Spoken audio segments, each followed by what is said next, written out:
Join me as I push my limits and find out what really happens when you do too much exercise in just 1 week. Hook. Start with a surprising statistic about the percentage of people who overtrain and its consequences on health. Introduction. Introduce the concept of exercise overload and its relevance for fitness enthusiasts and casual exercisers alike. Presentation of problem challenge. Discuss the common misconception that more exercise always leads to better results and the risks of overtraining. Exploration development. Explore the symptoms of exercise overload, such as fatigue, decreased performance, and increased injury risk, and explain the science behind these effects. Climax key moment. Highlight a powerful personal story or case study of someone who experienced negative effects from overtraining, emphasizing the importance of balance. Conclusion summary. Recap the key points discussed, reinforcing the need for rest and recovery in any fitness routine. Call to action CTA. Encourage viewers to leave comments about their experiences with overtraining and suggest they check out your video on recovery techniques. Join me as I push my limits and find out what really happens when you do too much exercise in just 1 week. Exercise overload is a real thing, and it's something that can happen to fitness enthusiasts and casual exercisers alike, causing more harm than good to our bodies. Many people think that the more they exercise, the better their results will be, but this isn't always the case. Overtraining can lead to decreased performance, increased risk of injury, and a whole host of other negative effects.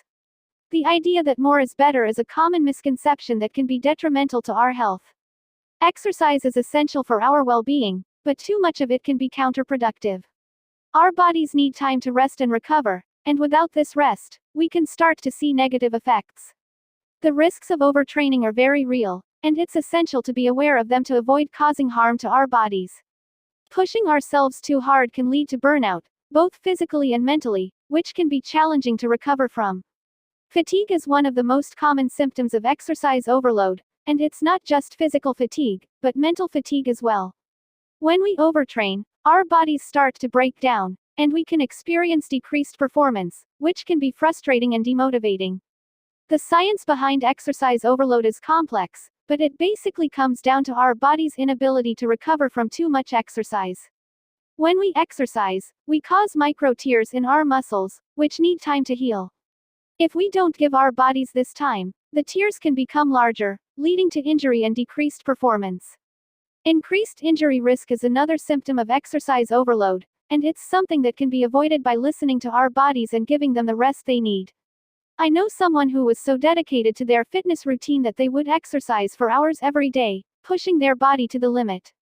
They thought that the more they exercised, the better they would look and feel, but they ended up injuring themselves and having to take months off from exercise.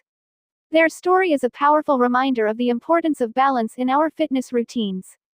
It's not just about exercising as much as possible, it's about listening to our bodies and giving them what they need. This person's experience with overtraining was a wake-up call for them, and they've since learned to prioritize rest and recovery.